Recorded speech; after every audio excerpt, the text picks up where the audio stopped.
This is Paul Murray Live. Resplendent as always, King. We'll see you again tomorrow night. How's this for a lineup? Mark Latham is here as always on a Tuesday night. Nicholas Reese is here as always on a Tuesday night, and making a very special appearance tonight, Bronwyn Bishop is here on a Tuesday night. That's going to be a fun triangle. We'll get to it all in a couple of minutes' time. But first, there's some good news when it comes to the flood front right now, is that the main problem isn't going to get worse than it has already been in New South Wales.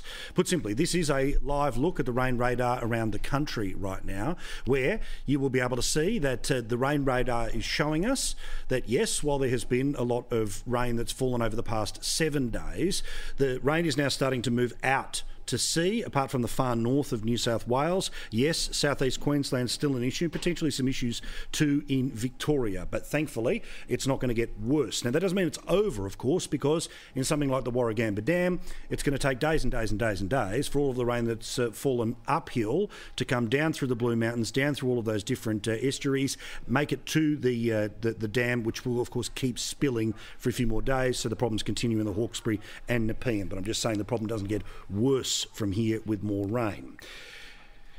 In terms of the key numbers that you need to know of what has happened in the past 24 hours, there have been 11,000 calls for help.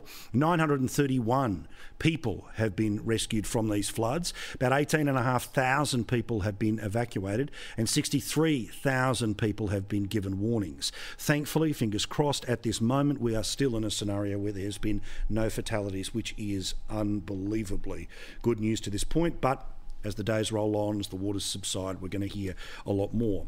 Now, today has also been a day of help and greater logistics, where we even heard today that the people who are on the fringes of Sydney who desperately need things like food and medicine, but the roads either side of where they are cut, that we've heard that helicopters have been sent in today to drop off the things that people need to get through the night. I've only just been advised by Coles that they intend to helicopter goods into North Richmond store this afternoon as soon as arrangements can be made. So we will continue to make sure that that mechanism is worked through in every community where there are shortages, where we're unable to get trucks or get boats across to support these communities in their hour of need. So let's break it down for you about what happened today in the mid-north coast area of New South Wales. Their situation has been one that as the rain starts to fall away and the floodwaters start to go, the damage is now obvious as people are able to return to their homes. There is, however, still huge queues outside supermarkets, pharmacies, all of those things, and we need to make sure that those people continue to get the help that they need right now. And of course, as soon as sunlight is up, to go up and over the water. Thank goodness for the modern technology of things like helicopters. That means people will be able to get supplies sooner rather than later. The issues in southeast Queensland are of some concern tonight as well, but before I get there, I should tell you about the SES, about what they have had to see in the mid-north coast. I apologise. Here we go. That's the SES in the mid-north coast. We're also still watching very closely the areas of the mid-north coast, obviously, but there is still a significant amount of floodwater and there is obviously still rain falling. My apologies. A lot of information to get to you. We're going to need the whole 2 hours tonight because, of course, it's not just the flood situation, which is the dominant story in the country right now. So much more politics and other things to get to with that crackerjack panel that we'll get to in a second. On the southeast Queensland, that's the area of some concern now because the rain is continuing to fall. The photos that are coming through to the Courier Mail, the Gold Coast Bulletin and social media tell the story of just how much is there. In fact, literally playing fields at the front of Carrara Stadium, absolutely full of water tonight. The SES in Queensland have said this evening. We're obviously watching potential flooding over today and into tomorrow, just to make sure that we're providing the support that we need to for the community.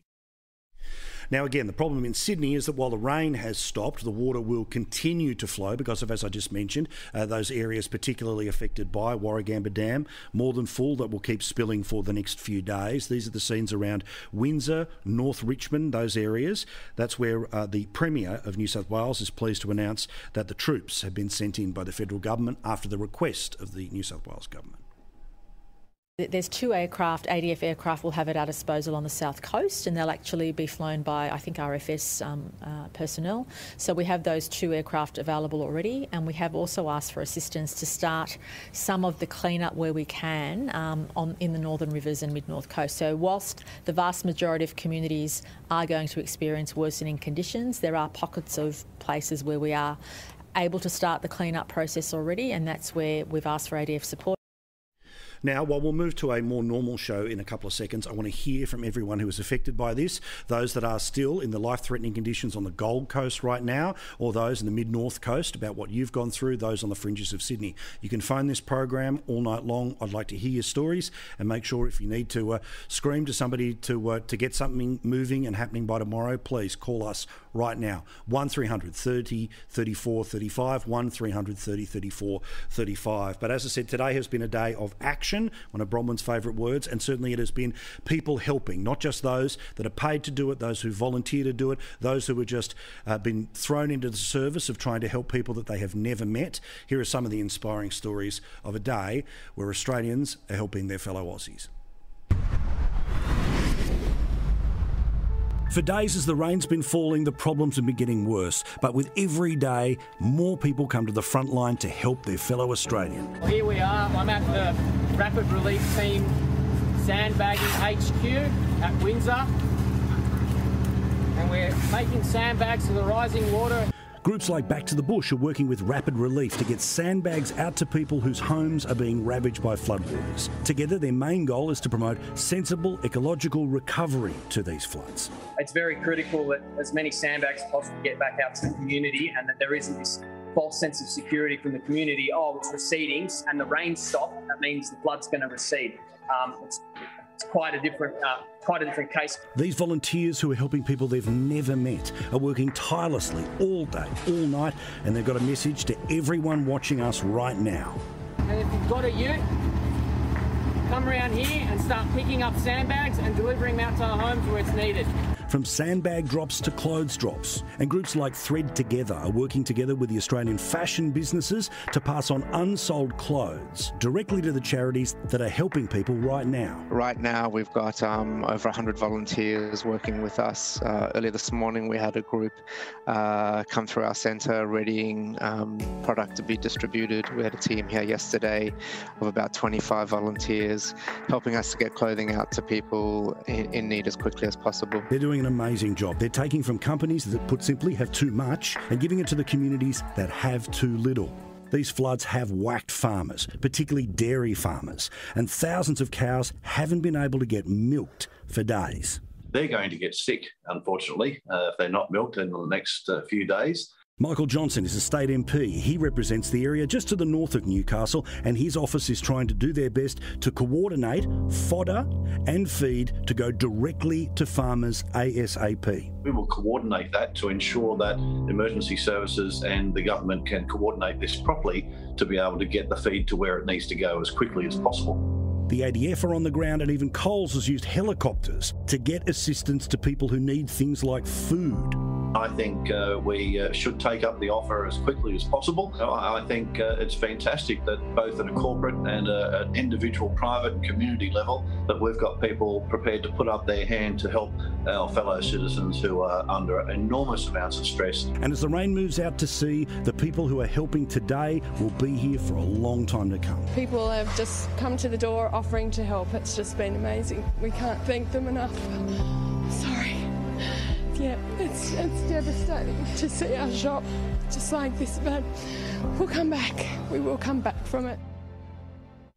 Good stuff. Thank you to everyone who's been involved and all of those Paul Murray Live viewers that have reached us out to tell us about efforts like that, and we'll keep telling those stories in the next little while. Can I also give a specific shout out to, partners of us here at Sky News, the Wingman Beer Company, who have decided to, as we told you a couple of days ago, they've got a lot of trucks that would normally be moving around beer, but that can move around furniture, stock, all sorts of other things. And they have been in the field for the past couple of days and even popped up on the news over on Channel 7. And the crisis in the Hawkesbury is bringing out the best in people. We spotted this beer truck driver heading in through the floodwaters. He dropped off his load, emptied the truck and has offered help to residents of Pitt Town on the Hawkesbury, taking their valuables to higher ground if they need to evacuate. Nice work. What a good bloke. I love this country. Even when it breaks your heart, we find a way to quickly fill it up, don't we? Thank you to everyone who was helping out. Strangers, family members, their mates next door. It's a special place and it's worth celebrating, even in terrible times like this. Now, you may have heard a lot today, like you have every day for what feels like a very long period of time. Certainly it's been the best part of 5-6 weeks of endless conversation about how our society, and more specifically how the political part of our society, is treating women.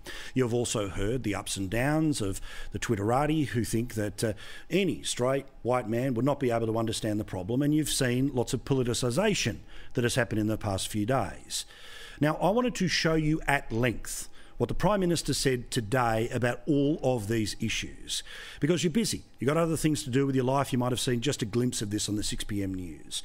But if there was any doubt, the Prime Minister gets it, and this is what he said today. I'm shocked and I'm disgusted. It is shameful. It is just absolutely shameful. I was completely stunned, as I have been on more than one occasion over the course of this last month. All of this has been shocking. It has been disgraceful. It has been a month of such reports. Indeed, reports involving the conduct of staff and of coalition government members and ministers. But as you know, reports of equally disgraceful and despicable activity, anonymised, of those working in other parties. We must get this House in order. We must put the politics aside on these things, and we must recognise this problem, acknowledge it, and we must fix it. The Prime Minister also knows that there is a certain fatigue that exists from people like yourself watching right now who've heard virtually nothing but this about, let's be honest, the front end of the plane, about what's happening in a building that most of us would barely visit in our lives, let alone to be able to go and work at. He's also tried to talk around the gatekeepers, the Twitter haters, and the people who have tried to politically weaponise all of these issues in the past few weeks, and has apologised for not getting it right all the time. I acknowledge that many have not liked or appreciated some of my own personal responses to this over the course of the last month, and I accept that. Whether that was seeking to openly share how I try and deal with such traumatic events. People might like the fact that I discuss these with my family. They're the closest people in my world to me. That's how I deal with things. I always have. I've grown up in a loving, supportive family, and I discuss these things with my family and those who are closest to me. No offence was intended by me saying that I discussed these issues with my wife. And just finally, while a lot of people have tried to put words into his mouth and motivations into his heart, this was as direct as any Prime Minister could possibly be about things that have never been endorsed, that have happened in and around our political elites for far too long. Now, forgive me the indulgence. Forgive me this indulgence. I want women to have at least the same opportunities and the same voice and the same safety as men in this country. I have the deepest of vested interests. Criticise me, if you like, for speaking about my daughters, but they are the centre of my life. My wife is the centre of my life. My mother, my widowed mother, is the centre of my life. They motivate me every day on this issue. They have motivated me my entire life. They have taught me the values and the faith that sustains me every single day in this job, which is why I'm here. I owe them everything. And to them, I say to you girls, I will not let you down. To the many other women who are in this place, who have shared their stories with me, I thank you for your feedback, your honesty, your support, your counsel, and your courage. So I know that took a little while, but I needed you to see what was said. I need you to be able to judge for yourself what was said today. Because the haters in the media, straight away, ScoMo derangement syndrome, everything that they just saw, this was the reviews that popped up on all of the websites around the country.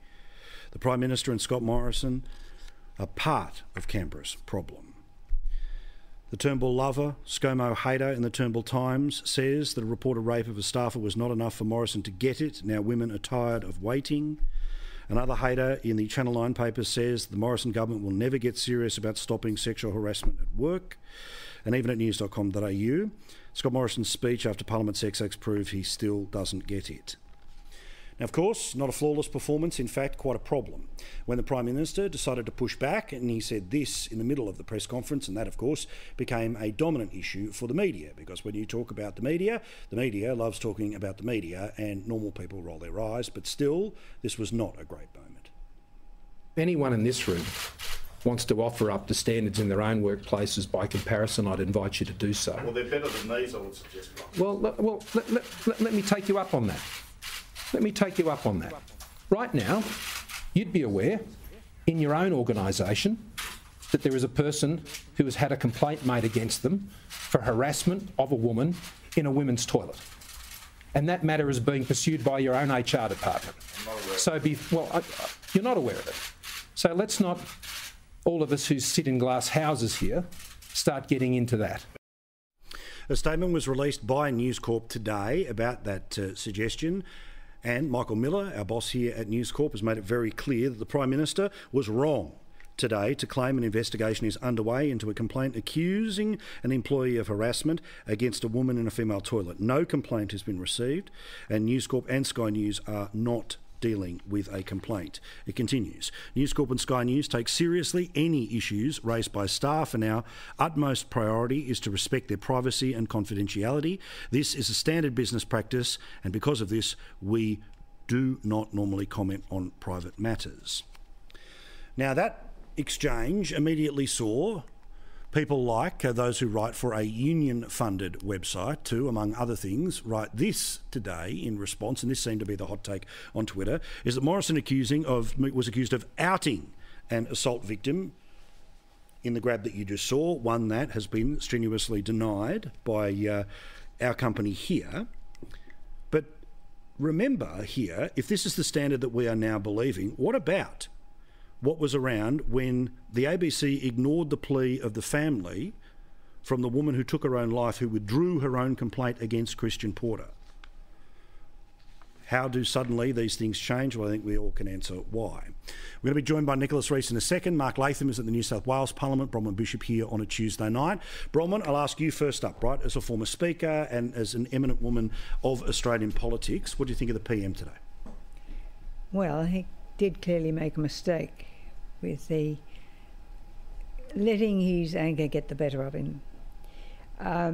Much better to have simply said, yes, I got it wrong, but believe me, I didn't know it was going on, but believe me, I'm going to fix it. That was the message. Now, he explained in a very emotional way, to which a lot of people felt an empathy in the way he explained that. But this phenomenon that is occurring, I've said it before, it's like football. Too young, too much money, too much time to get into trouble. And the fact that young men would photograph bits and pieces of themselves, I don't understand that at all. No. But when somebody said in a commentary that they disrespected a desk, I wondered what the desk was wearing. But the point is this, it is a serious problem that has to be fixed. It does have to be fixed. And it simply means it will not be tolerated. That sort of behaviour, you're out. And that's all about it. Mark, look, as somebody who's worked in the Federal Parliament, State Parliament as well, we all are, of course, on an absolute unity ticket about what's acceptable and not acceptable behaviour. But what's the solution here to the people behind the scenes, not the MPs, but the people behind the scenes, about how they choose to behave and how it is policed? Well, Paul, you've got to talk realistically about Federal Parliament House. I mean, the media simplification here is to say there's one amorphous workplace culture in Canberra's Parliament House. The truth is that every office there and every workplace is different, just like the MPs are different in their politics, their temperament, their values, their disposition. So there's hundreds of workplace cultures. Obviously, the Liberal Party's got some sick puppies involved, the guys who did that on the desk and filmed it. I don't know whose office it was in, but obviously they should have no future in politics. It's sickening, ridiculous things to do, particularly for young men to carry on that way. But, you know, I think the important thing here, and he failed today, the Prime Minister, to be the adult in the room, to put out the reality that there's hundreds of different workplace cultures in that building, and people who break the law or transgress in a serious way, like those sick puppies, should face the full weight of the law if they've got an offence, and otherwise just be kicked out of politics, never to tour again. So, you know, I think the Prime Minister is letting what to some extent is a confected left-wing crisis. I mean, the left's good at building up a crisis. You've got 4 or 5 incidents here that obviously, you know, some of them are very serious and very disturbing. But it's not a reflection on every single member of Parliament, every single workplace in Canberra. Some of those offices are collegiate, cooperative, people dedicated to the betterment of the country in their own political way, and we've totally lost sight of that. And, you know, at the end of the day, Morrison talks about the quiet Australians. Quite frankly, Paul, aren't a lot of us just sick and tired of hearing the drumbeat on this, in that there's millions of Australians today worried about paying the bills, worried about the education of their children, worried about the access to healthcare, worried about their job security. And I think the sex, lies and videotape in Canberra, of course, serious matters have got to be handled by the police. That's why we've got a criminal justice system in all parts of the country. But otherwise, can we get back to the business of actually trying to help Australians with the main affairs of public policy and the main business of government, which is to look after those who need a bit of help out there?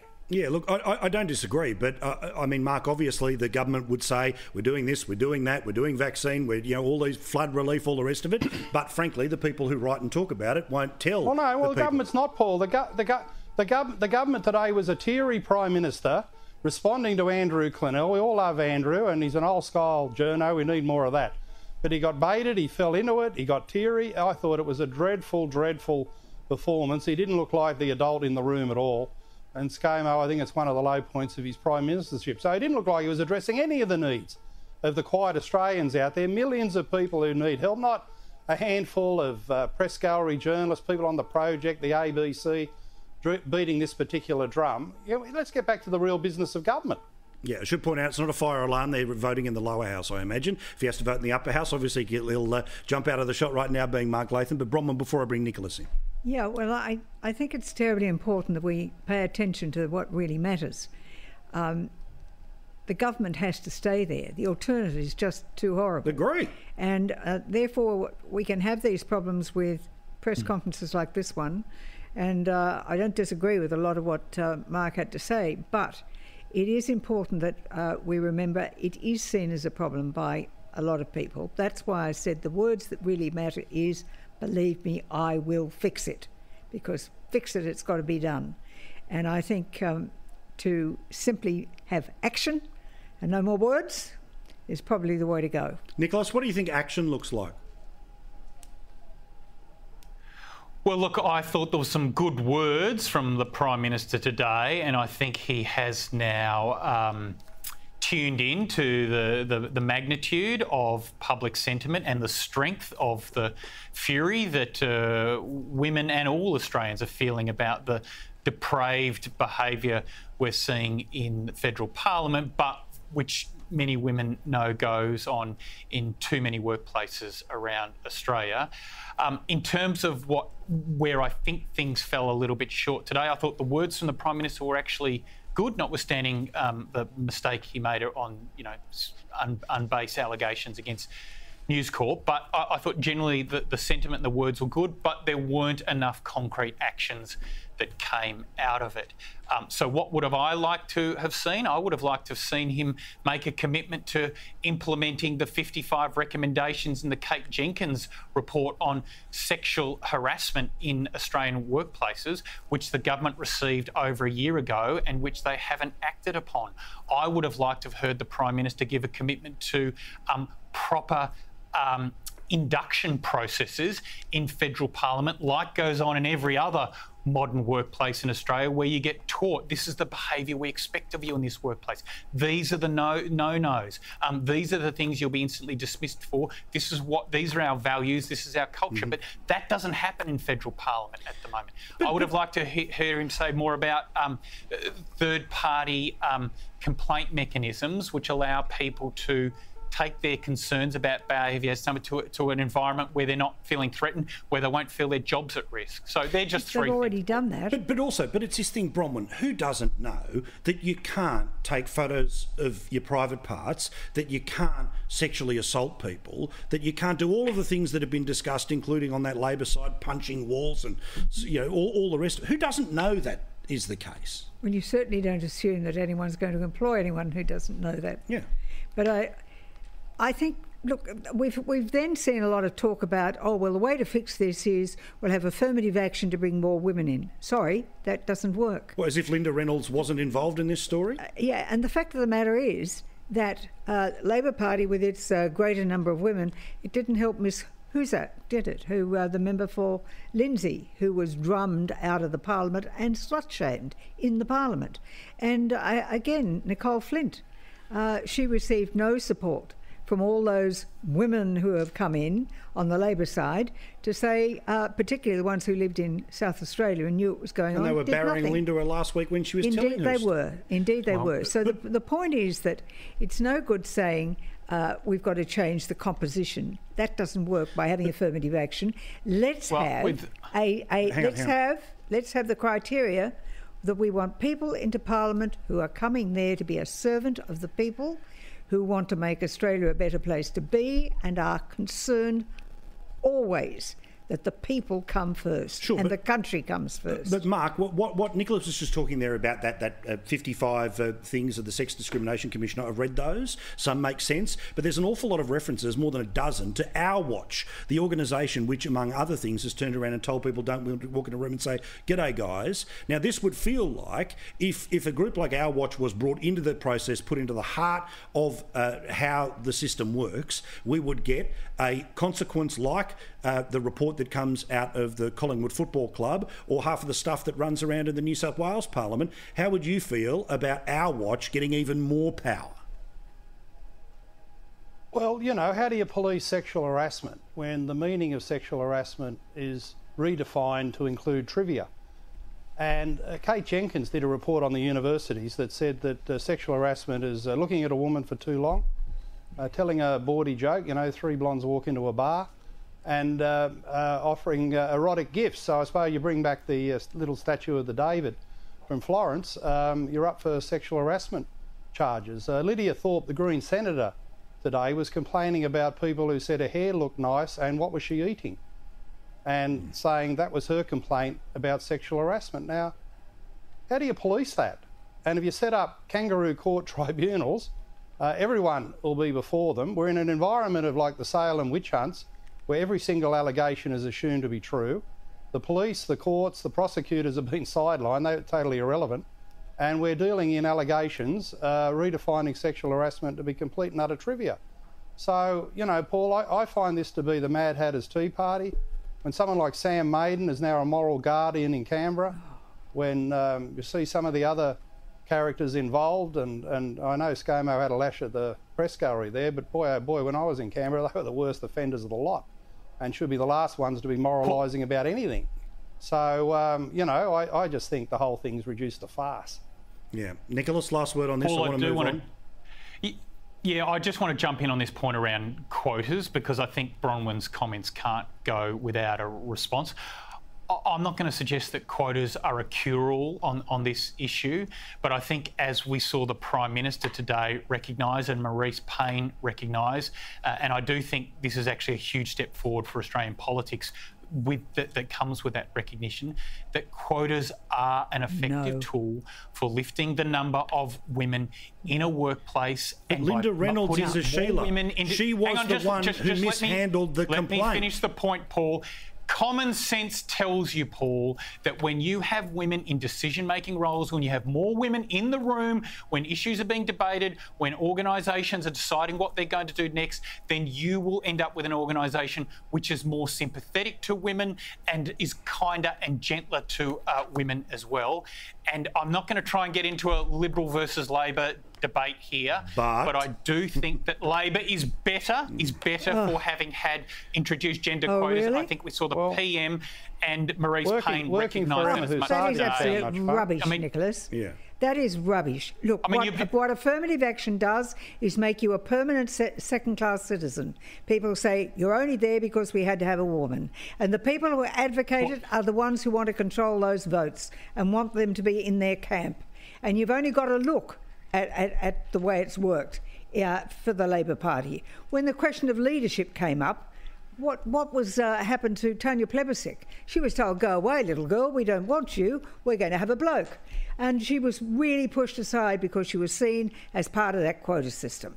So it's just not on. It's a tough game, it is, and I've got the scars to prove it. But in reality, if you care about your country, if you love your country, if you want to see policies brought in that are going to make it better for the Australian people, then you go in with that passion and it burns within you so that you speak out, that you do cop the flack that goes with it. But at the end of the day, you're there because you really want to serve the people, not because it's just another job, but because it has got something extra about it. They're the people we want to come into the Parliament. So why is it, Bronwyn, in the Liberal Party that so many more men than women have the passion that you speak of to serve the people in the Parliament? Because thank you very much, Nicholas, but nobody has it greater than I have. 80% of the people who represent the Liberal Party in the Parliament are men. So why do women have a deficit of passion, according to your analysis? No, they don't. These arguments you're rolling out, they might cut the mustard in a high school debate, but they just don't stand up in the real Nicholas, world. What about her lived Tanya experience? Plibersek is Nicholas, you're a nice chap. You know you are. She went from Julia Gillard, do you think anyone would ever dare call them a second-rate MP? They are first-rate people, and their careers got a leg up because of affirmative action policies that exist in the Labor Party. Again, one of the most important things that's come out of today is now the Prime Minister and Liberal Party leader appears to have finally recognised that as well. But Mark, I just love how this bit of history is just always missing, right? The deputy leader in the 2019 campaign was Tanya Plibersek, right? Of the New South Wales left. She was next in line, but Albo went, no, Dale, I'm jumping the queue and I'm taking over. And that's exactly what happened. Well, I don't know about that. From what I could see, Tanya didn't want it at that time and might have been keeping her powder dry. Good on Tanya. But just on Nicholas's point about the quota system inside the Labor Party, the Labor Party's driving system of administration is the factions. And all the quota system has done in many cases is shoehorned into the Parliament brain-dead women to sit next to brain-dead men saying yes, yes, yes, nodding to the factional bosses who tell them what to do. Exactly. And for every Gillard or Plibersek or Wong you can mention and how good they are, well, you know, I found Gillard to be the most hated figure in Australian political history when she was Prime Minister.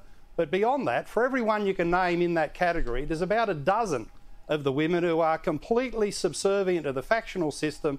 They play no useful role on the basis of gender. They're just factional numbers like the factional men who were there before them. So, Nicholas, this idea that Labor's quota system has transformed the culture of the Labor Party, I can give you a dozen sexual predators in the federal Labor Party over the years who've put in absolute bloody shockers, mate.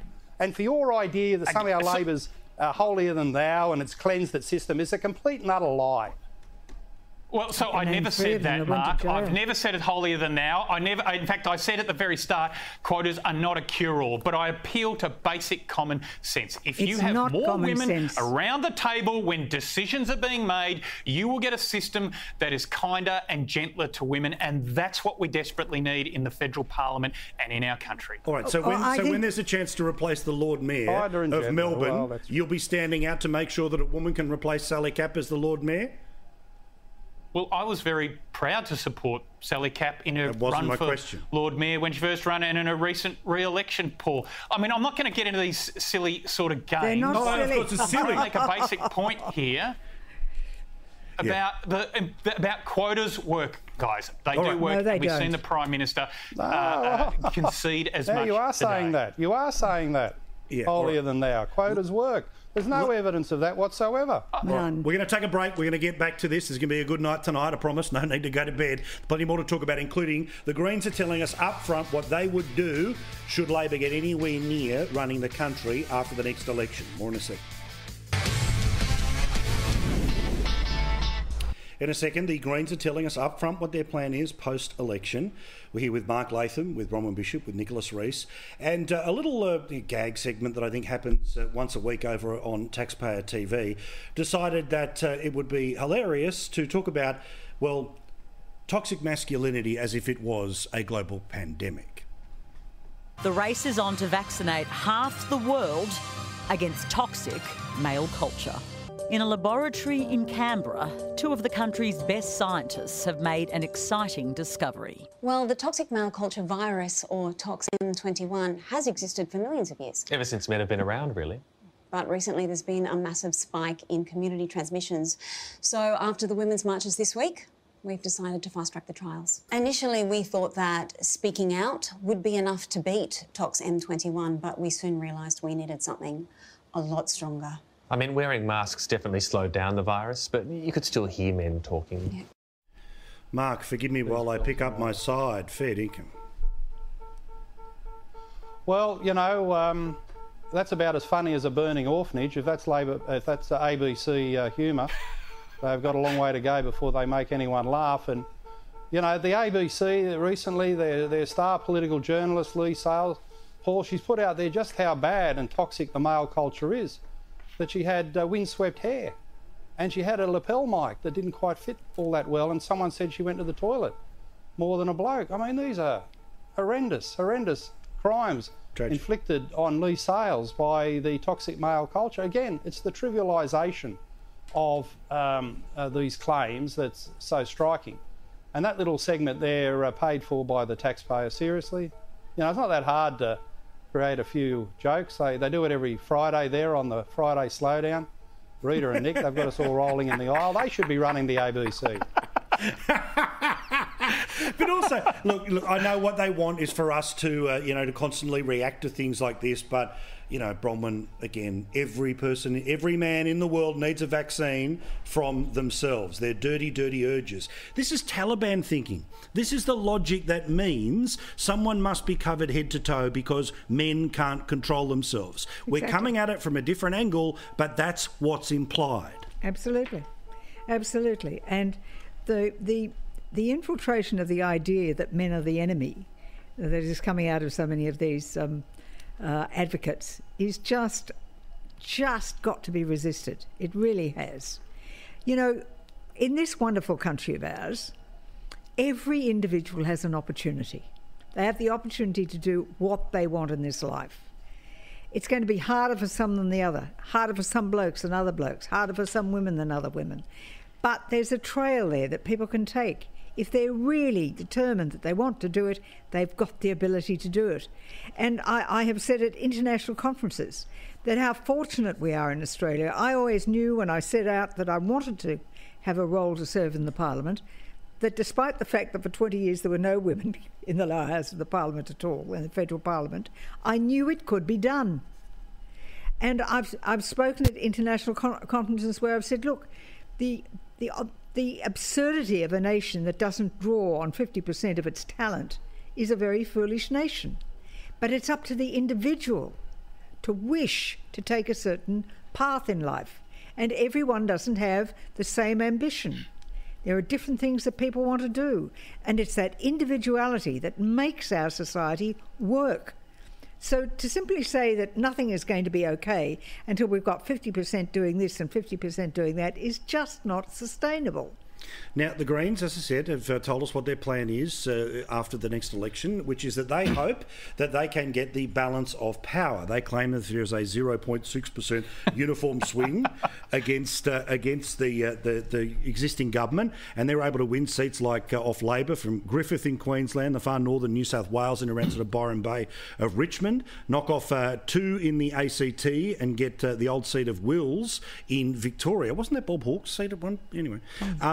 They're also suggesting that they would go after the central Brisbane seat for the Liberals, Ryan in Queensland, also Higgins and Kooyong in Victoria. If all of this happens then, well, we would be in a wonderful place where the Greens would be ultimately in charge of everything. Joel Fitzgibbon pushed back a little today. Well, I think it would be humorous, Paul, if it wasn't so serious. A hung parliament which gives the Greens greater power would be a disaster for regions like the Hunter Valley. What we need is just the opposite. We need a strong government with a mandate to act decisively on climate change in a way that doesn't do harm to our economy, and therefore in a way that gives the policy continuity. Now, Nick, if only there was some experience of a bloke who worked in a Prime Minister's office that was propped up in part by a Greens vote and a minority. How did that work out for your old boss, St Julia, as you called her a couple of weeks ago? Well, look, I laughed out loud when I heard the Greens election strategy reported on in the news today, because, yes, I worked in a hung parliament in a government that was propped up by Green support. And I wouldn't wish it on my worst enemies, to be honest with you. Like, it's not a good way to govern. Joel Fitzgibbon's got it absolutely right. What people want is a strong government with appropriate checks and balances in place. I think one thing we can take some comfort from, though, is that if the Greens continue with this message of vote for us and you might get a hung parliament, we can be guaranteed we won't get a hung parliament, because no one's going to be voting for the Greens even Greens voters aren't going to vote for the Greens with such a stupid message. To begin with, it sort of it requires you to think deeply about what the next parliament might look like, what the composition might be, and there's just too much explaining that is required to get that message through to people. If I was the Greens, I'd go for a tried and true message, which is about, hey, who knows who's going to win the next election, but vote for us and we'll keep the bastards honest. Most Aussies would go, oh yeah, we do need someone to keep the bastards honest, and if the Greens reckon they can do it, we'll give them a shot. But hang on, look, my view is Greens go last in every seat all the time, right? That's the game. That's it. Because, Mark, the strategy here, right, is if we can win 9 seats, we can run the country. Now, you need 76 to become a government, but they're openly saying if we are just the last couple that gets a Labor government over the line, then we run the show. That's a distortion of power, right? Yeah, of course. The Greens are trying to hold Labor hostage in the future, but Paul, the main thing going against the Greens winning any seats, maybe any more than 1 or 2, is the policies that they believe in. I can tell you here in the New South Wales Parliament, there's a Greens bill before the upper house that will jail parents for telling their kids, you've misbehaved, you're grounded and you're denied your pocket money this week. A criminal offence for parents being parents and putting boundaries around children. I mean, this is as wacko a proposal as you'll ever get. I had to sit through budget estimates where the Green MP was saying the big thing we need in Western Sydney is heat refuges because of climate change. Heat refuges are the coolest, mildest summer anyone can remember, now completely flooded out. The Green answer to all this is heat refuges. Well, I explained to her, we've actually had those for a long while. It's called air conditioning. And the main threat to our heat refuge with air conditioning is the fact you want to close down the coal-fired power generators in New South Wales yesterday and plunge us into blackouts with no air conditioning at all. So these people are loopy, they're loco. You've only got to look at their policies for a nanosecond to realise that no sensible person could vote for them. But also, Bronwyn, here's mathematical reality, right? Last election, about 12 Labor MPs that are currently in the Parliament only got there on Greens preferences, right? So they have this tidy little arrangement, existed for a couple of decades, yet if the coalition puts One Nation above the Greens or puts Clive Palmer above the Greens, the Clive Palmer is going to run everything, whereas the actual statistical reality of the partnership between Labor and the Greens is unremarkable to those who professionally talk about politics, because many of them vote for them and agree with them. Which is why we have to keep, from the Conservative side of politics, keep talking about putting the Greens last. And the insanity that the Liberal Party did in preferencing Adam Bant to get into a seat in the lower house was just that, insanity. Same as that rubbish in Queensland. Absolutely. Oh, we hate Jackie Trad, so let's get another Green in. Just mad. The worst Labor Party person is better than any Green. And if it ever happens again, they'll have learnt nothing. So, but we should always, the Liberal Party should always put the Greens last. Always. Mark Latham, do you think there's a chance that Matt Keane is just constantly calling divisions in the lower house, trying to hope that he can make a bit of noise to shut you down? You will be louder than any division bell. No, it's the Labor Party calling divisions on a local government bill, amending it, provisions about IPART, the pricing regulator. So, which will matter to people in New South Wales who work hard to pay their council rates.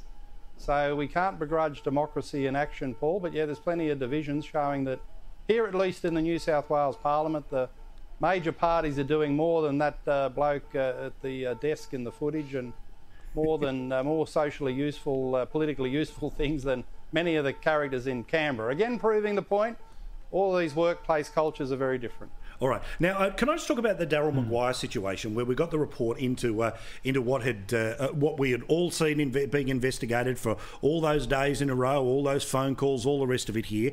Did we get the full report, Mark, about Daryl Maguire, or is there still some to come? Because it seems like, despite everything that we learnt, the main thrust of what they're going to go him on is on false and misleading evidence to ICAC, not the arrangements that were being discussed, let alone the relationship with the Premier?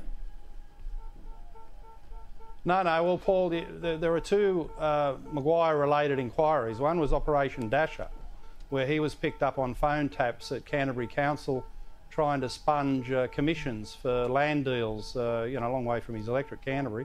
He was the member for MP, the member for Wagga, and they caught him in that Operation Dasher, which was about corruption in the Inner West Council of Canterbury in Sydney.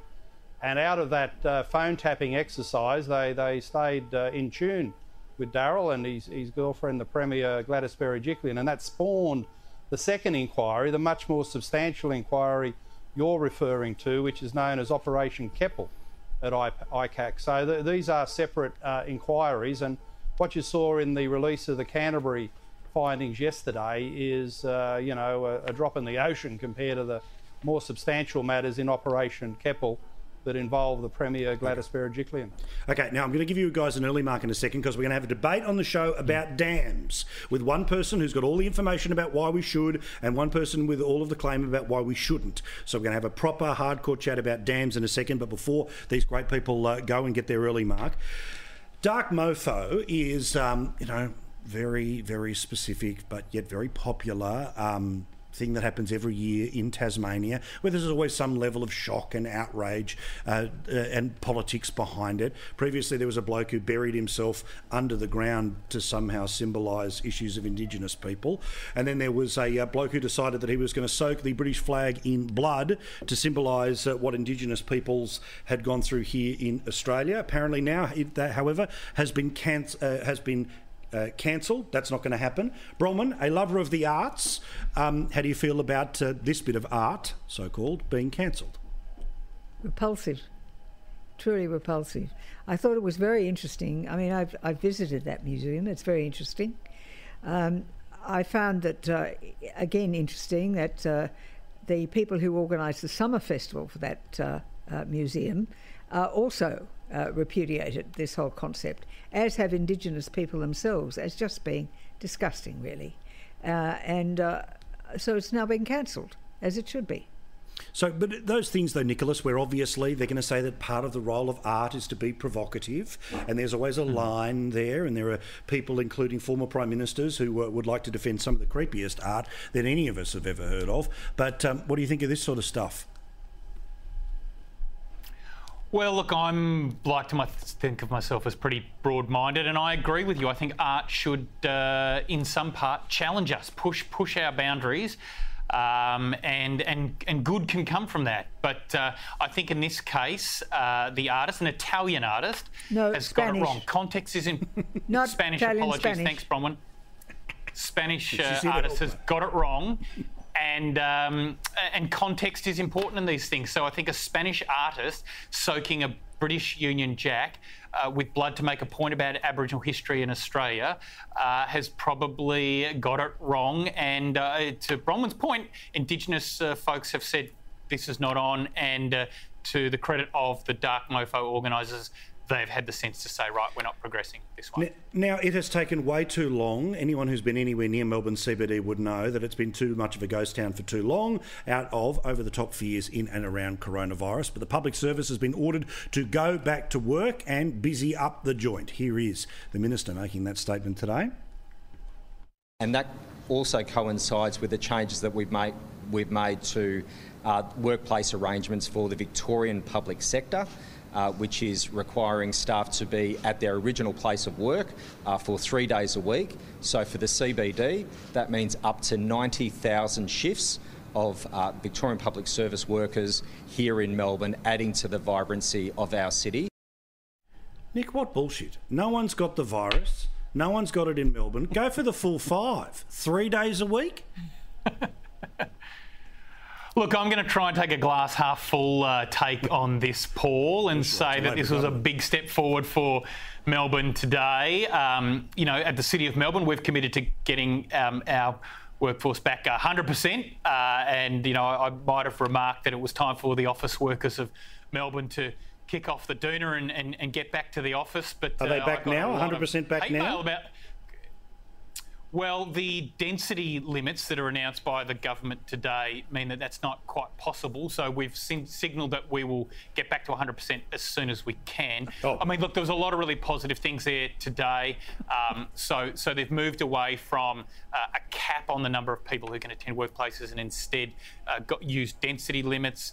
You can now have 100 people come to your home for a gathering, and a lot of the other restrictions around mask wearing have been lifted, save and except for public transport and a few other settings. So that's wonderful news for Melbourne, and yep, I want to say nothing but positive things about it, Paul, as you could imagine. Yeah, but look, as long as it's a goal that 100%... Honestly, they should all be back. All should be back. I'm very pleased to say that in theatres around New South Wales, 100% audiences are going to be permitted. I was in one on Friday, but we all had to wear a mask. Yeah, well, at least we're there. Well, public servants aren't back in New South Wales. At least we're able to go and enjoy the spectacle of a performance. So hang on, Mark. So what? Despite the fact that there has been fewer cases than even the little spike in Melbourne a few weeks ago now, they're not back in New South Wales. No, budget estimates, the Treasury Secretary said 3 days a week. They come in 3 days a week in the Treasury. And I've had some data from the Attorney General saying his non-essential staff, 75% are still working from home. So, you know, I don't think this is a good productivity move in the long term, but there's a lot of inconsistencies about these rules. And quite frankly, I think what's happened, a lot of the public servants who run the New South Wales government, they just say to the ministers, no, we don't want to come back. And the ministers say, oh, OK, you're in charge. And that's the way it's played out. Mark, I agree with your point on productivity. I think there's been a report done that says productivity Mondays and Fridays has dropped way down, and we can't afford to have low productivity, and federally they're not back either. So it's time they all went back to work. Yeah, we keep talking about 0 days. And, you know, and the governments are the model employers. If the governments say all their employees have got to come back into the office to work, then the private sector will follow. All right. Thank you very much to you, Mark Latham, to you, Nicholas Rees, to you, Bronwyn Bishop. One and all do appreciate it. I had to cut it slightly short tonight because right after the break, we've all been talking a lot about dams. Now time for a full-on debate about dams. Obvious case of why it should be happening, but somebody is going to passionately argue the evidence of why it is not the right thing to be building more of them, despite the record rainfalls that we've been getting in the past little while. More in a sec here on Paul Murray Live.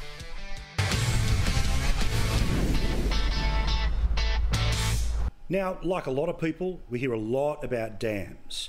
But are they the right thing for us to be doing? Now, I'm the type of person who would argue that, yeah, this is probably where I think we should be going, because if even the catastrophist version of climate change is all to play out, there's going to be fewer big rain events, which means we need to hold on to this precious resource as much as possible. But this doesn't seem to be where the expert world is, so let's have a chat about this. Keith Pitt is a Federal Resources Minister and also the Minister for Northern Australia. He joins us now from Canberra. Dr Ian Wright, and thank you for joining us too, mate, is from the Western Sydney University, or as I used to call it, the UWS when I went there. The School of Science is where he is. Thank you very much for joining us, Doctor. Now, Keith, this is not about fisticuffs. This is about informing people about ideas about where we should go. Why do you think we should build more dams? G'day, Paul. Great to be with you. Well, it's pretty straightforward. We need more resilience. We've got a growing population. They want to have a supply which is practically guaranteed. We don't want any of our cities in particular to run out of water. And of course, if we want to get agriculture to $100 billion, well, you need more water, and we need more land which is open and available for the agricultural growth. These things are pretty straightforward. I mean, you've got a fair stock of water in New South Wales at the moment on the coast. I'm sure I'd like to see a lot more of that captured. Dr Wright, for those of us that instantly jump to dams as the solutions, what are we not seeing? Good evening, Paul. Good evening, Keith. We really need to store our water in Australia. We have the lowest amount of runoff per litre of rain. We really do need to store it. But more dams aren't always the solution, and there are always adverse consequences downstream. But I've got to say, the dams we've got are pretty good, and there are cases, definitely, when more dams in the right location are worthwhile. So how do you think we could rejig water management right now, Doctor, about making sure that we hold on to as much of it as possible for everything that Keith just said we needed to have happening? I look back at Sydney 13 months ago. Sydney was in really big trouble, Paul. We had under 40% supply. We're down in the 30s. For the water industry, that's white-knuckle territory. They like to be 70 plus. Our desalination plant was flat out. It could provide 15%, and we were in a world of trouble. We had the worst, most serious water restrictions for any capital city in Australia. So now look, we're spilling something like 75% of Warragamba Dam over a week. It's really hard getting the balance right with drought and floods, you know, a land of drought and flooding rains. So, yeah, the argument is, what is that balance? And I think it depends on your perspective and where you are, and also where you are in that climate cycle. But Keith, you've been around the cabinet table and you've been part of a government that's been there for a while, all said the right things about dams. Why haven't they been built? Well, there's a pretty straightforward answer to that, Paul. State governments. I mean, constitutionally, it lives with the states. If they don't build them, if they refuse to build them, if they put the go slow on, that's where we end up. I mean, in my hometown, we've got a state Labor government that's busy. They've knocked the wall down at Paradise Dam, made it much more difficult for our local growers. In fact, what has been an over 90% reliability dam for agriculture in particular is now looking at a 5% allocation for the next water year because they've dropped the storage by more than a third. So we do need the states to get on board. And none of these things can be done easily. They're expensive. But in terms of reliability, there's some really good options around, particularly in the north, up Hell's Gate, Burdekin Falls, a number of others. I mean, we'd like to be looking at the Buffalo Dam in Victoria in terms of an extension, but Victoria's ruled that out. They've said that it's not going to rain anymore, so you won't fill it up. So, Dr Wright, when we talk about things like Warragamba, and there's a debate about whether or not to lift the wall to be able to hold more water, where do you sit on something like that about an existing piece of infrastructure that is, of course, such a main water supply for a city that's only going to get bigger in the next decades? Great question. I'm feeling right now, I actually almost feel disrespectful even talking about it when the floods are still going right now. But I think we need to have a very thorough and detailed analysis. I can see that it is one of the viable options, but just, looking at specifically at the floods in the Hawkesbury, Nepean Valley at the moment, there is a massive issue with a lack of infrastructure to handle the population that is expanding in the area. And my example right now, tonight, as we speak, Paul, is the towns of Richmond, Kermond, Wilberforce, North Richmond, they're stranded and they shouldn't be. And in fact, most of the population, it isn't so much urban population on the floodplain, but they transit the floodplain every day. And at the moment, they're using the same roads and bridges. I remember driving over with my dad 50 years ago, two-lane bridge over to North Richmond. I think there is so much we can do in terms of looking after the population that is there and build the infrastructure that's appropriate for getting them out in these sort of times. Well, 20 years ago, I spent a big part of my life going to the Richmond campus of the back then UWS, now Western Sydney University, so know exactly the part of the world that you're talking about. But Keith, you know, classic issue, right? There is only ever going to be more people that are coming into the country, and basically the solutions are, well, there's only two. You go up or you go out. Now, it seems like there's always a fight about both, about which way that you go. So how the heck do we manage this here, especially when there seems to be, at times, the competing interests of the local environmental group who want to blow up about, increased density here. So the council turns around and says, well, OK, we'll subdivide that paddock over there. But the consequences of that, well, they seem pretty obvious as well, that all of those big areas of land that used to be able to soak up water when it got there is replaced by freaking concrete. Well, you make really good points, Paul. I mean, councils have been unfortunately approving developments and houses in floodplains. I know of any number myself. And I think your guest makes a really good point. That people are in really difficult circumstances throughout New South Wales and other areas right now. And the government's focus is on them. We are providing as much support as we possibly can. But in the future and in the long term, we have to deal with this issue. I think there are any number of opportunities, including dams. There's still good options for dams to be extended, in fact, new ones to be built. Nathan Dam up in Queensland is another great option. Already own the land, already designed, and yet Queensland's not interested in that whatsoever.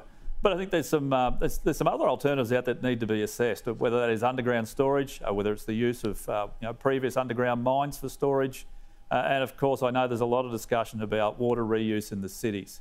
But if you look at Sydney, over 500 gigalitres of use for Greater Sydney's regions, it's a lot of water. But if you want to turn it around and use it again, it's expensive. It's a lot of poo water, I've got to say. And the Australian people, they haven't been terribly supportive of those sorts of proposals. And if you want to use it for ag, well, you go and talk to a dairy farmer. They need water to be under $200 a meg. You won't get that in a recycling system. All right, last question to you both. I'm going to give you a blank cheque and total power. Dr. Wright, what would you do to our water infrastructure? Ooh, wow. OK, blank cheque. The first place I'd go to learn about water management in Australia right now would be Perth. I love what Perth are doing. They are, they're getting less rainfall and less river flow. They've switched exactly as Keith was saying. They're using a lot of groundwater. In fact, they're treating and then pumping their treated wastewater into the aquifer for later reuse. They also have two desalination plants.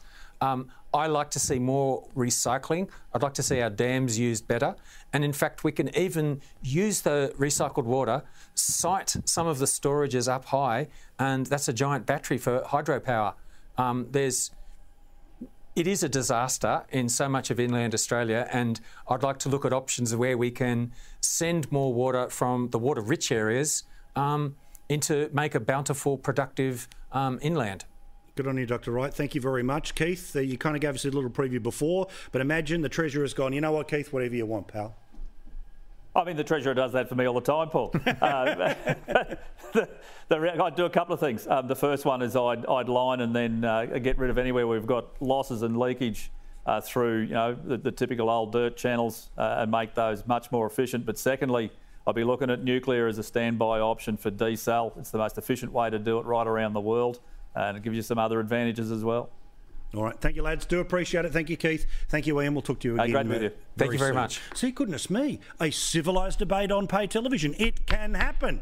Quick break, back with more. Your calls next, 1300 30 34 35. And if you missed Four Corners last night, the key bits that make it very obvious why the government handled the Brittany Higgins case exactly the way it did. More in a sec.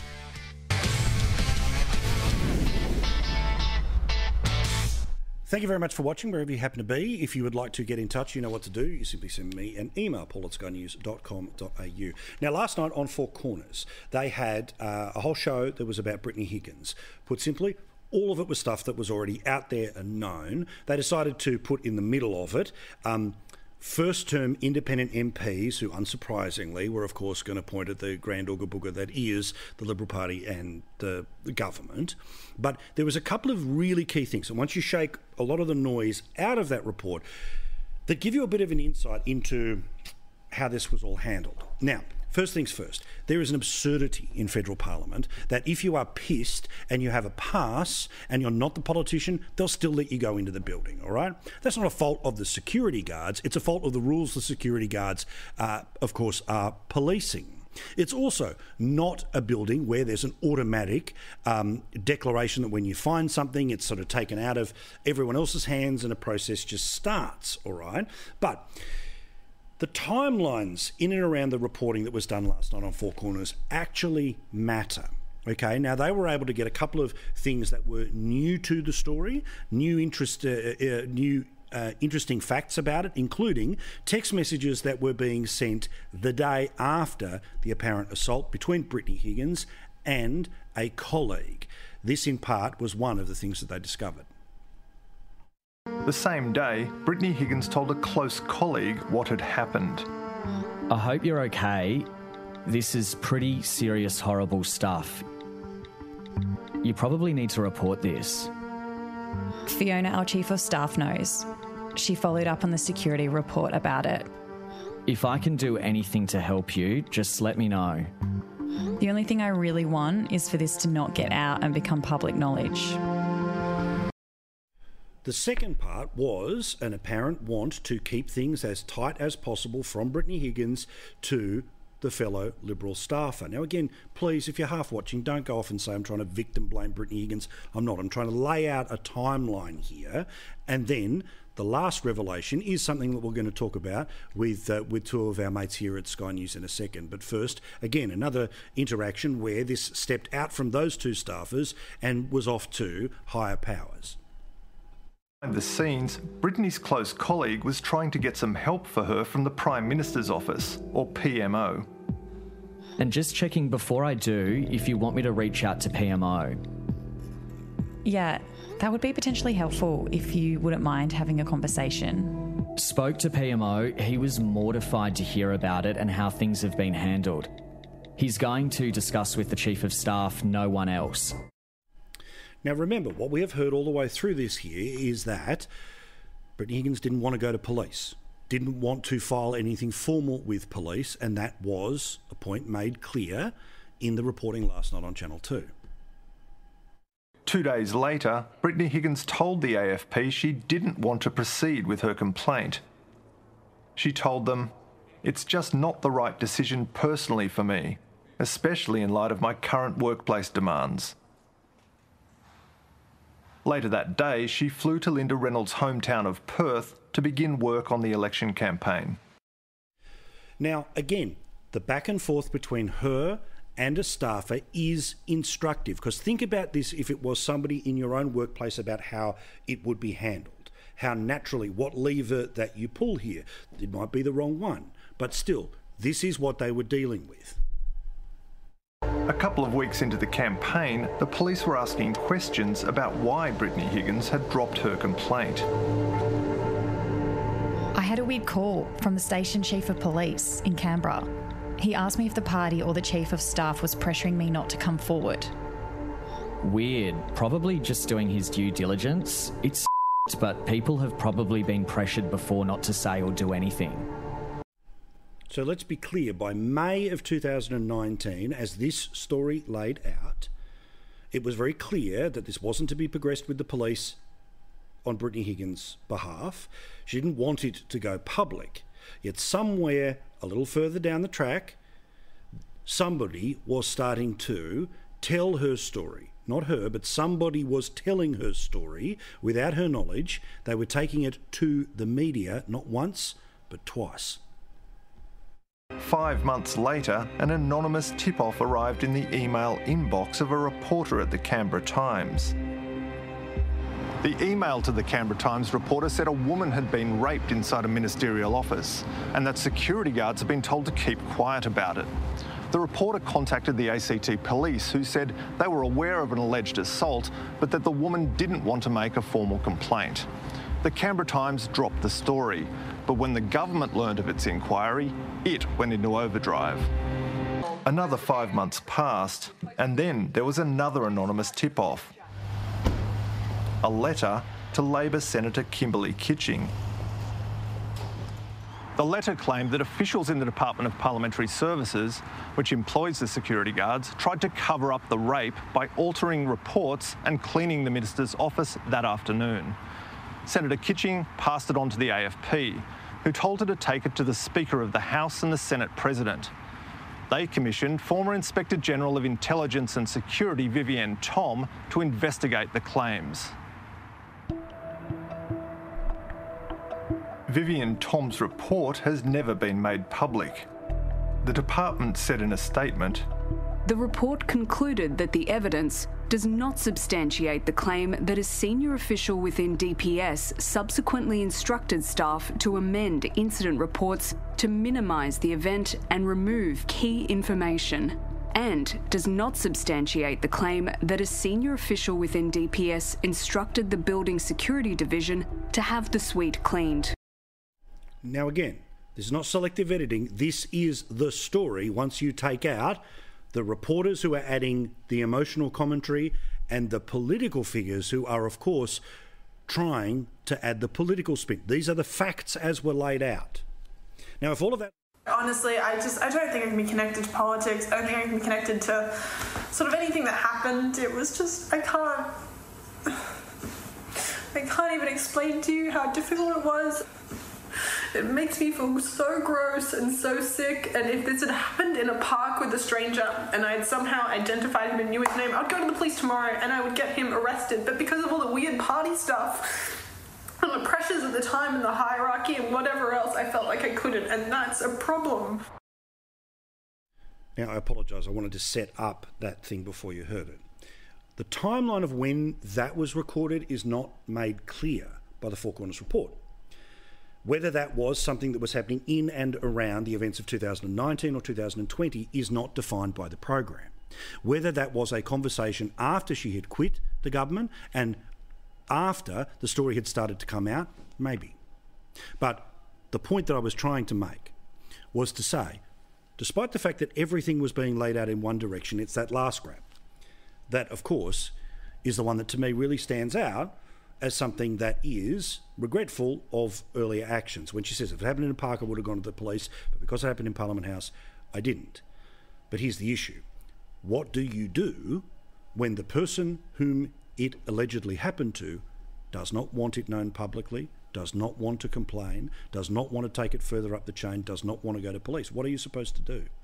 Tina McQueen is the Vice President of the Liberal Party at the federal level. She joins us, along with the great Linda Scott, of course, running for the Lord Mayor of Sydney and local government areas as well.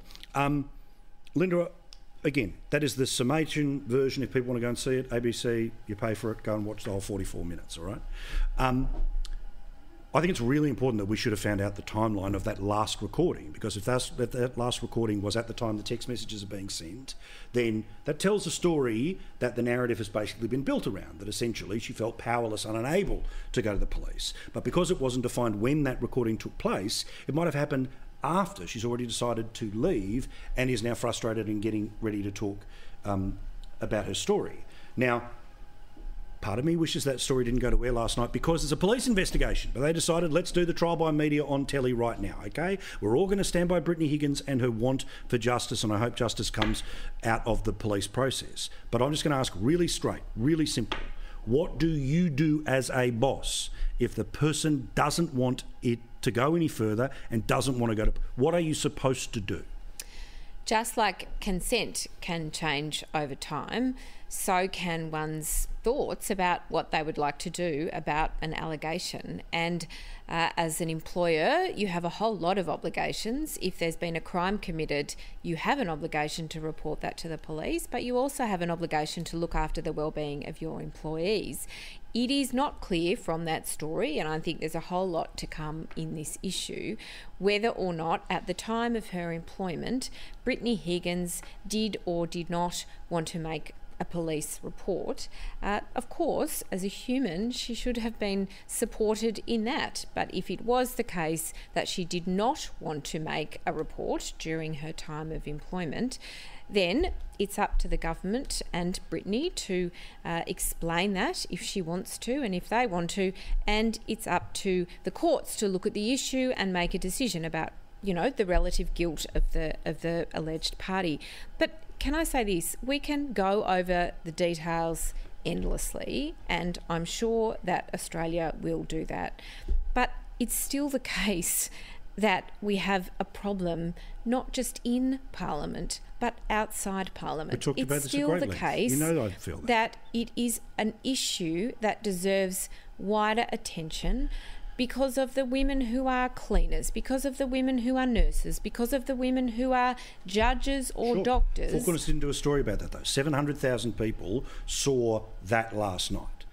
This conversation is a response to that, Tina. And again, right, but again, the straitjacket is on here, right? We're to have this conversation and not have the version of it that has been agreed by Twitter somehow means that there's victim shaming and all the rest. For the 9,000th time, I hope she gets justice, okay?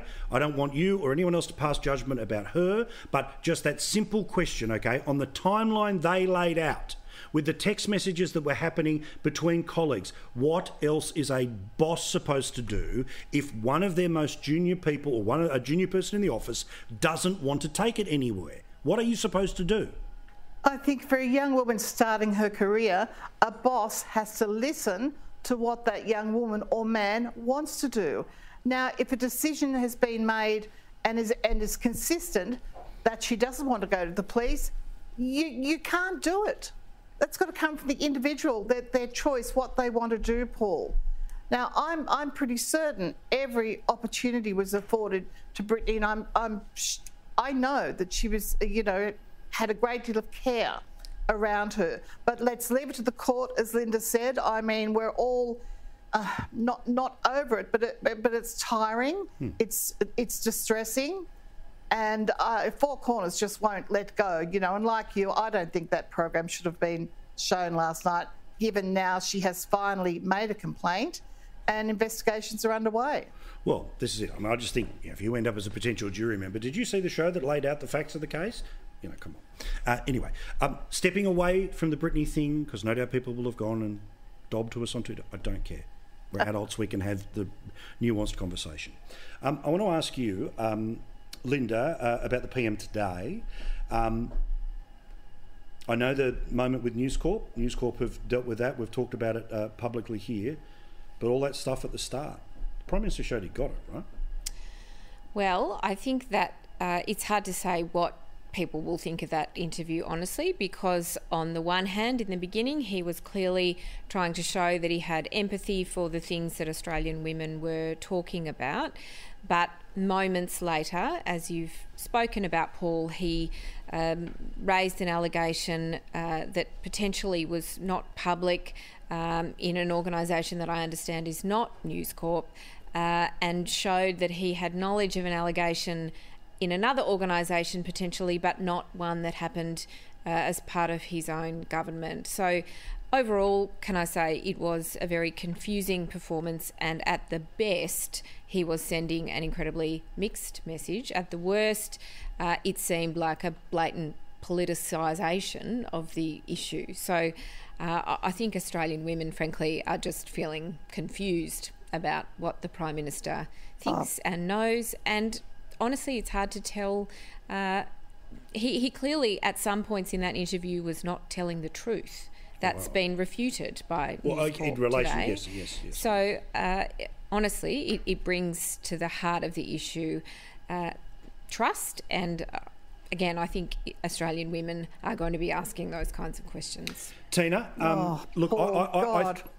Look, Tina. You know, like that frustrates me, because no matter what our Prime Minister does, it is not going to please the left. I can promise you. Now, they say all the right things. I'll give you an example. Just before the show tonight, Linda said to me, "Oh, you should enter Parliament. You'd be hilarious." Now, Linda seems to think that's a compliment. That's what the left do, say things like that and think they're complimenting you. I did not take that as a compliment, because I don't think you'd say to an up-and-coming or an older Labor woman, "Go into Parliament, you'd be hilarious." I don't think they'd find that funny, Linda. So it's a bit like with the Prime Minister. No matter what he does, what he says, clearly he's distressed over it. Clearly they bash him because, God, he loves his wife, his kids and his mother. You know, like, it's very frustrating. No matter what he does, he's going to get hammered. Look, I don't know what happened backstage, and I don't really want to go there, but you know, the issue for me, and I respect you saying that, Tina, I'm just saying I don't want to go there because it's backstage, but it feels like, Linda, and we've talked about this a lot, and you know, when we almost spent a whole hour talking about this, taking calls, all the rest of it, right? That there's a reality of hurt that exists, that needs to be dealt with. There's an activist class that will not be satisfied with anything because, you know, old pale and stale is not going to be able to serve up what that constituency wants. And conversely, the country is on some levels paralysed by this conversation. I know that obviously he's a political adversary, but can we talk about two things at once, or does this have to continue to dominate for there to be a chance of change? And as we've talked about before, what the hell does that look like? We need reform. Tina, I make absolutely no apologies for encouraging more women to go into Parliament. And I make absolutely no apologies for encouraging, in particular, more women in the Liberal Party to go into Parliament. I think that that is not all of the problem, but it is a big part of the solution to have more women in Australian elected positions of leadership. So I make no apologies for encouraging more women across the political spectrum to go into Parliament. I say respectfully, I wouldn't vote for you. I'm a Labor Party member, but nevertheless, it doesn't mean I'd like to not see more women in our parliaments. And the debate we were having, I'm very happy to be upfront with that, is about quotas. And I think we need reform, and I encourage the Liberal Party to follow Labor's lead here and introduce quotas and get more women into leadership positions. We need reform of our laws. We need reform of our consent laws to ensure that we don't keep having people going to court where there seems to be an abundance of evidence of a crime being committed and that case not succeeding. We need so much reform, and until we have commitments for that reform, the conversation is not going to go away. I want to see as many marches on Parliament as there will be on the Supreme Court, on the District Court, on local court and state Parliament, because the actual flow from the number of people charged versus the number of people found guilty versus the actual sentences they're getting, that is happening at the state and certainly at the court level as well. I know the politics is at another level, but I want to see all of those things being addressed. But again, I'm going to sit here as a bloke and say this is how it should work for the ladies. But the small inconvenience about the quota argument is Linda Reynolds is a Sheila. Linda Reynolds is the one who, at the start of all of this, the handling of all of this, is a woman who didn't handle it well. The guarantee that it's a woman doesn't mean you're going to get somebody who's going to handle it well. It has to be about getting people who understand how to handle it well. There's no argument, just like we can't hang all the problems of the world on Christian Porter's shoulders, nor should we hang all the problems of women on Linda Reynolds' shoulders. What we need is more women across the board in our elected positions of power, because then you have equal representation, you have more voices, diverse voices around the table. It is not inherently the case that because women have a different genetic makeup to men, they are somehow inferior in positions of power. And anyone who would argue that is a moron. Exactly. So then something is wrong with our systems of choosing candidates, electing candidates, and this starts with the political parties when we don't have representation that matches the community. So Tina, okay, let's imagine you get a rock star candidate, okay? You decide it's a rock star candidate who you want to be able to get into the Parliament. Tell us about what people run up against, regardless of their quality of a candidate. Well, previously, Paul, I will admit it was a factional deal and a pure numbers game. But the Liberal Party, we've fought in New South Wales 20 years for plebiscites. So it's a whole different ball game now. So we can't go to our branch members who aren't anywhere near wanting quotas yet. We can't say to them, look, throw all the fight out, throw all the reform that we've brought in the party out because we need to put women in A, B, C and D. And I think, now we really believe in the best candidate for the best job. And with these plebiscites and an extension of pre-selectors, that will happen. It's not like the bad old days where factional bosses picked who goes where. Those days are over, thank goodness, now. All right. Now, also, just finally here, because, look, just because something is exhausting is not a reason not to talk about it, but also we can't pretend that in the real world there isn't a level of exhaustion about talking about this a lot, right? Which is the sense that I get in the conversations that I have, pokey side, barbecue side, in my bogan world. They understand all of the complexities, but it's like, please stop talking as if Parliament House is the only workplace in Australia. Yeah. Like, it's not the only place. Boardrooms are not the only place. Like, basically, put simply, while there's a lot of people who are obsessed with business class, the rest of the country is thinking about whether it can afford to fly an economy, okay? So you're right about cleaners and all of those other things. But the back of house in politics, right? 40 women came out and told their experience as Labor staffers. We saw that outrageous garbage about the blokes that are taking photos of themselves and performing solo sex acts, the polite words, on the Liberal side of things. How the hell do we make sure that the people who are working in this blood sport are decent? Sure. I mean, I don't know if I can say this, sorry, but it's like, don't be a dickhead. My goodness me, how is that not an employment condition in any workplace, let alone in our nation's federal parliament? But it's kind of suggested that it's always this stuff's endorsed and okay. There's not a person in either political party who's going to go, oh yeah, we're cool with the 5 blokes sending photos. Like, it's just rubbish. It's just, honestly, it leaves you lost for words, that particular episode. Here's my idea. I've said it privately, I'm going to say it publicly too. I think about reforming the staffing process and accountability both ways, right? For the behaviour of the staffers and the responsibility of the MPs. That someone, somewhere, needs to get representative of one side of politics and the other. My suggestion would be Peter Credlin from the Conservative side, Jenny Macklin as a former Deputy Labor leader, them to get together, and the Prime Minister and Anthony Albanese to agree in advance. They will agree to whatever they come up with. Right?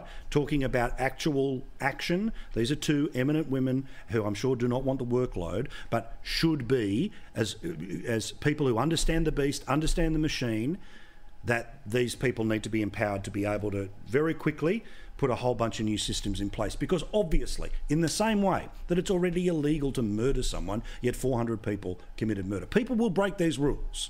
But an absolute clarity of process is clearly necessary here. But also, can I say to the media who love talking about everything that happens in their own building, Australia is not just that freaking building. So the same effort, the same forensic conversation we've had about one building in one city, could we please talk about the rest of the country too? More in a sec here on Paul Murray Live. You may have a say, or give us a call about what's happening in floods around the country right now. Rain, thankfully, starting to fall away in New South Wales, coming down in buckets in southeast Queensland, problems in Victoria as well. 1300 30 34 35.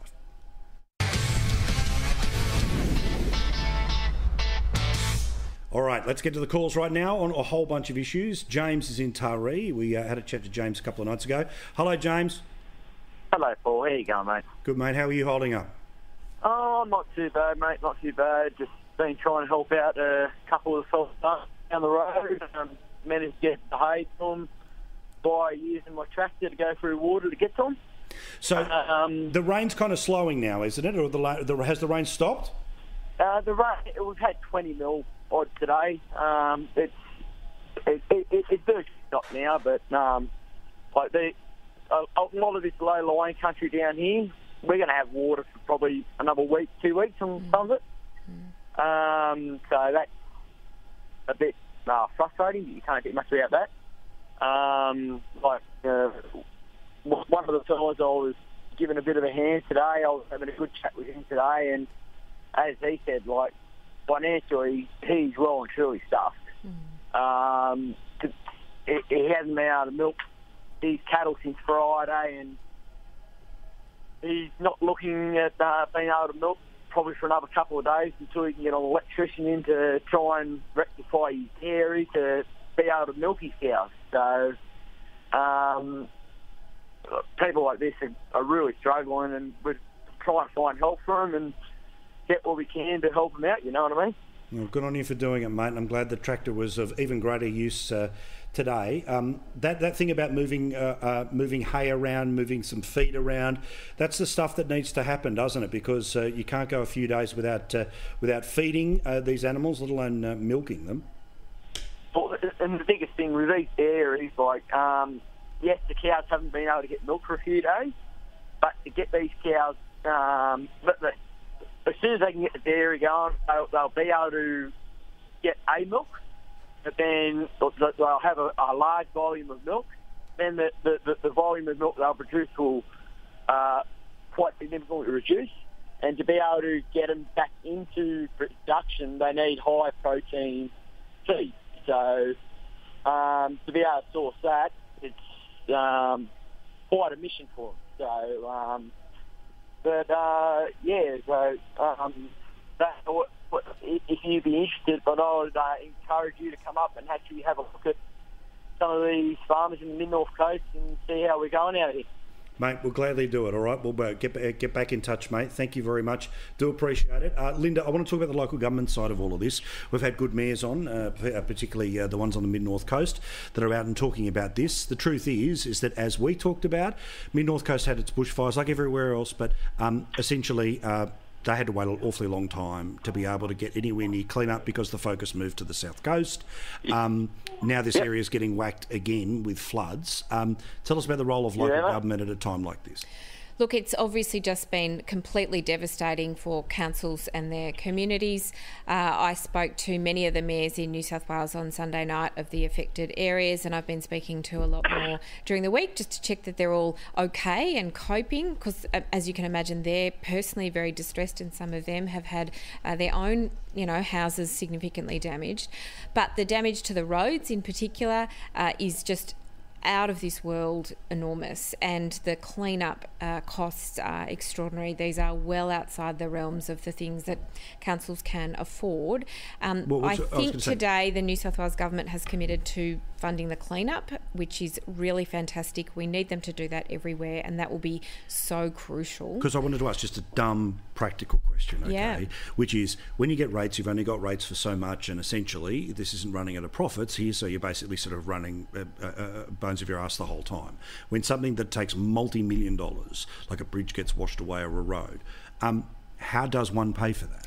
One does not, unless the Commonwealth and state government steps in, and that is just the frank truth of it. Most councils, particularly regional and remote councils, and this is what we're talking about in these floods, are really running on bare bones, and so the choices that they will have to make are pay our staff or clean up. And so without significant additional funding, and the emergency funding is very welcome from the federal government for councils that have been declared natural disaster areas, but it's not going to cover the cleanup. It's not going to cover fixing these roads, essentially rebuilding them, and it's not going to cover the community support and economic development work that is needed to help people move from an emergency back into transitioning into building their businesses again, finding new homes, all that really important local community development and economic development work that councils do. So I'm headed to Canberra a bit later this week, looking forward to talking to the local government minister,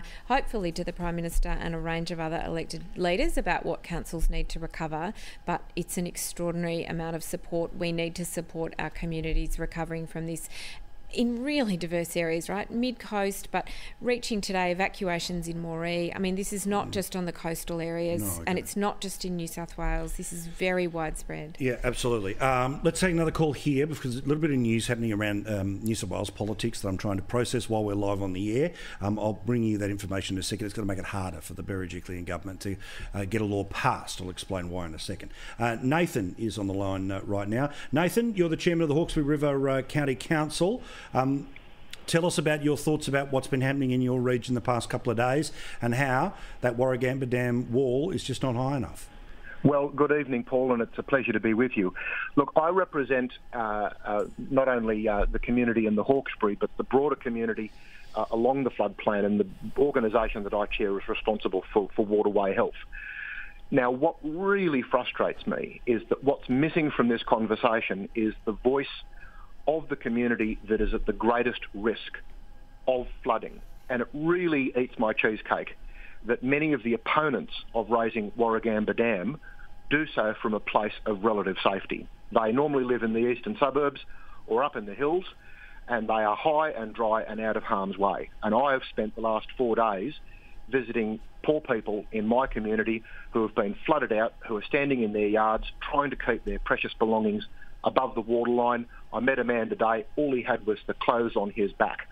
And if some capital expenditure to raise Warragamba Dam is going to make my community safer, then I don't care how much it costs. I hope it's affordable. But I mean, the damage of a bad flood, they project, could be anywhere between $7 and $10 billion.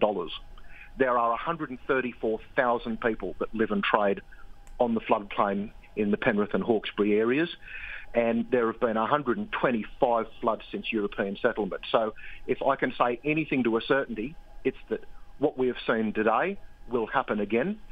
And if the risk to flooding can be lowered by about 3/4 by building a higher wall at Warragamba Dam, we need to crack on and get that finished. I'm with you. Thank you, Councillor. Do appreciate it. Thank you, Nathan, as part of the local council in that part of Sydney. Quick break. Back with more that information about what's about to happen in New South Wales politics, with a couple of swipes of the PM along the way, which means it's guaranteed to get media coverage. Straight after the break, Gleeso up with the papers in a few minutes from now.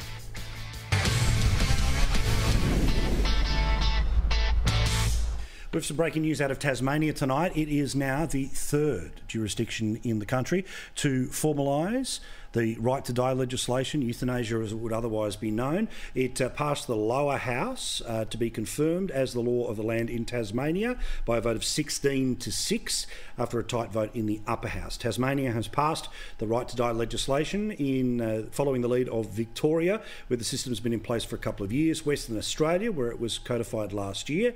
Remember, the promise of the Queensland government was to bring this to the attention of their parliament sooner rather than later in this term, any time in the next 4 years. South Australia, of course, a couple of years ago, this is where it failed by just one vote, the same in New South Wales. So you would imagine more states to follow, but euthanasia now the law of the land in Tasmania, Victoria and in Western Australia. We're in conversation with Tina McQueen, Vice President of the Federal Liberal Party and running for the Lord Mayor of Sydney, and a lot of responsibilities as the boss of local government in Australia, is none other than Linda Scott. Now, there's a lady you've never heard of in New South Wales politics. Her name is Catherine Cusack. At one point, I think she was a parliamentary secretary or something. Anyway, she's a member of the upper house. She has now decided she's no longer going to attend party room meetings of the Liberal Party. So she's still technically a member of the Liberal Party, but she's going to... the reason she's not going to basically be part of the government as such is apparently the issue to do with gender. She decided to rip in via Twitter, Facebook and the rest today, of course having a whack at the Prime Minister. She's apparently of the left faction of the Liberal Party, and she says that just because you love your wife and your daughters and your mother does not make you an icon of women's rights. She continues to say that when I heard the Prime Minister say that he wanted... when I heard the Prime Minister say that, I wanted to scream, I'm not your wife.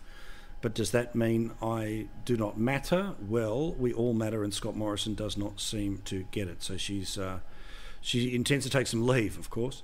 And while I won't be leaving the Liberal Party, I'll no longer be listening to the Berejiklian government. Now, this matters because the Liberal Party doesn't have a majority in the upper house. And with... basically now a rogue Liberal MP put together with a crossbench that includes Animal Justice, One Nation, Shooters and Fishers and the Greens. With Labor, they would now be able to block government legislation pretty easily if they wish to at any one time. Tina, again, let's not bore Australia with the factional ups and downs here, but she's had a fair whack at the PM on her way out. She has, and may I just point out to her, the government she's not going to listen to in the state is led by a woman.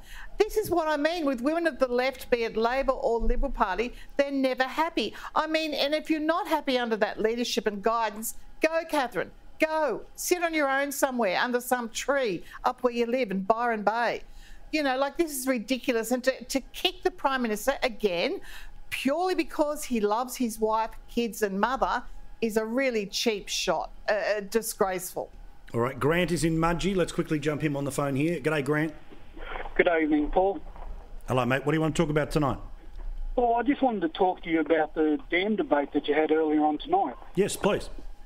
Listen, mate, I can remember back in 1981 to 83, Premier Neville Rand was planning on building dams, and he planned to build a dam east of Tenterfield on the eastern Four Country, and it was all stopped by the Greenies in the North Coast area. Now, that New England area, the catchment for that dam in particular would run north of Guyra all the way up to Stanthorpe, and there's 6 rivers that flow down into the Clarence River. So why didn't it happen? Well, eventually it was just basically got stopped by the Greenies jumping up and down, and Premier then at that stage New South Wales government then just completely just stopped it and knocked it on its head. Grant, I'm sorry, we're going to bring you back tomorrow night if you've got more to say, but I am way out of time tonight, which means all you saw in the last segment was me saying hello to Linda. But before we go, the SES. My roof collapsed today. Big shout out to the SES, who, even though they've got so many jobs, were out there doing repairs. And across the state, just thousands and thousands of volunteers. The SES are all volunteers, door knocking to evacuate people, helping with storms and flooding. Can we just do a big thank you and shout out? How fantastic are they? Thank you, Tina. Thank you, Linda. Thank you for watching. Bye. Sorry for the heart attacks in the control room. We're done for tonight. See you again tomorrow for another edition of Paul Murray Live.